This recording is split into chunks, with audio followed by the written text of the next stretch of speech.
Greetings, kiddos. A quick word from your sponsor, that would be me. If our republic's going to survive, it's imperative that conservative Christians articulate the relevance of their beliefs to the other citizens. So I'm on a mission to use evidence-based reasoning and historical evidence to articulate the relevance of Christianity in a secular world and demonstrate that the American constitutional republic is the best form of government ever devised by man.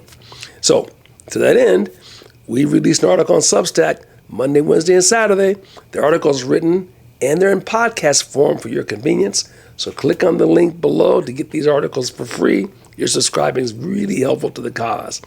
All right, let's get into it. As usual, if you like what you hear, hit the share button, by the way. If you love what you hear, hit the subscribe button. It helps me do a lot more of these. All right.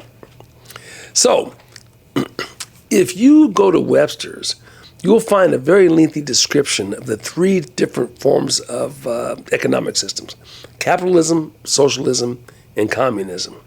So, what is Webster's, you ask? I know you guys don't use Webster's because you got Google. That'd be a hardbound book called the dictionary that used to be used a zillion years ago by us Neanderthal baby boomers to look up the definition of words. I think you guys have something today called Wikipedia, I think it is. You know I couldn't resist that intergenerational jab. Come on, man, we can still have some fun in 2020 or 2026, is that the year? In any case, back to business. I think a better working definition of the distinction between these three systems is related to the level of taxation. First, let me set forth a couple of premises. The first premise, for a market to be truly a free market, taxation should not exceed 25%. In order to function, a government must have some degree of taxation. The country's got to maintain a military, a police force, a judicial system, and you got to have roads, for example. It's not practical for any one of us to purchase those items on our own, so we got to pay some degree of taxes. I landed on 25% as the appropriate number because a number of studies have been done that show that when taxes exceed 25%, people start avoiding paying them, right? In tax industry or accounting industry, they call that tax avoidance. Now, once taxes hit above 40%, they start outright evading it, and we call that tax evasion. Now, tax avoidance is legal. Tax evasion is illegal. The key point being this: when taxes exceed 40%, people feel like their hard-earned money is being stolen from them, and they'll simply refuse to pay the taxes. Now, evading taxes isn't the only way to avoid paying them. Another way to avoid paying them is just to stop working. Of course, the downside to that for everyone is lost productivity to society, and the 100% loss of tax revenue that would have been gained by that individual is gone. So enough of premise number one. I think you get the point.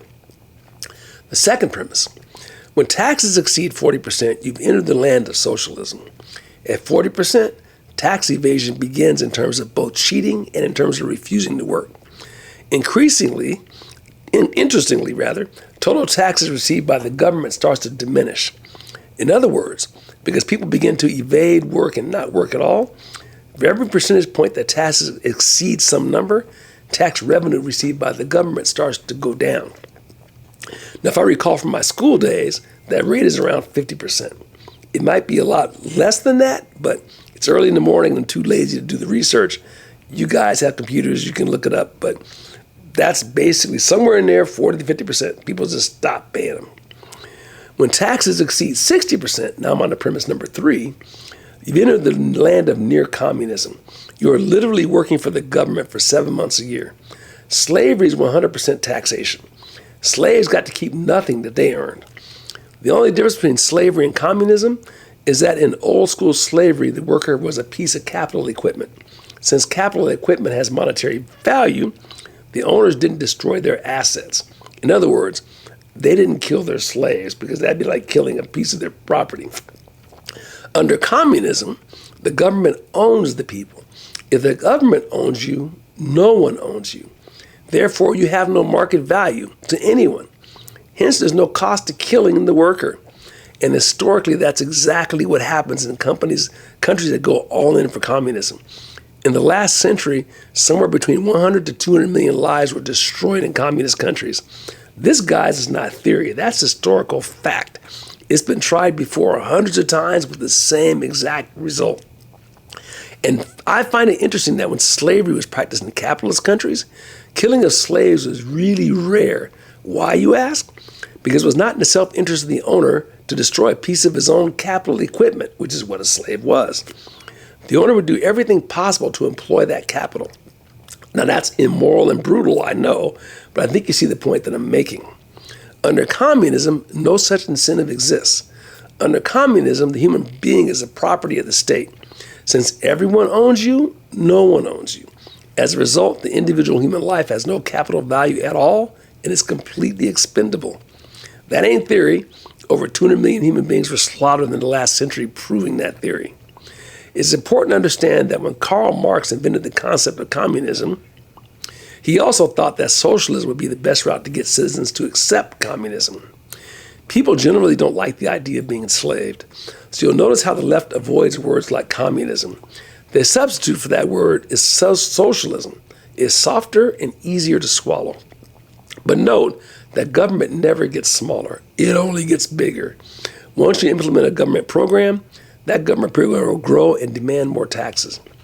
Remember, the income tax was implemented by the Lincoln administration to fund the Civil War with the understanding that after the war ended, the tax would end with it.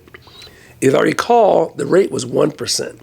Now here we are in 2020, 160 years later, and now that income tax is not just with us, but it's probably around 30% at the federal level on average. As my old basketball coach would say when he was really mad, criminy Christmas.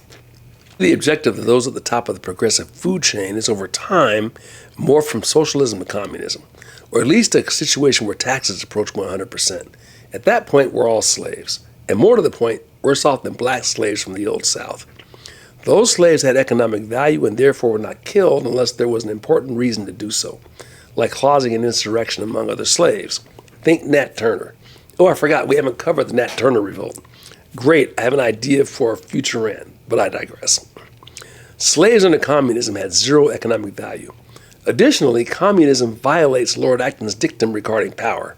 A large concentration of power will inevitably attract the worst among us. So the likes of Pol Pot, Chairman Mao, Kim Il-jung, and Fidel Castro will rise to the top and just murder people en masse. Getting something for nothing is an easy sell for the gullible. Thinking that the government will fix your problems always sounds wonderful. The road to hell is paved with good intentions. Why many of our fellow citizens can't grasp this concept is beyond me. Didn't your mother tell you there's no free lunch? Except maybe in public school. I couldn't resist. Matthew 7, chapter 7, verse 13. Quote, "Enter through the narrow gate, for wide is the gate and broad is the road that leads to destruction, and many enter through it." Okay, got to go to work. We're still capitalists after all, at least for the time being. Imago Dei, and peace out.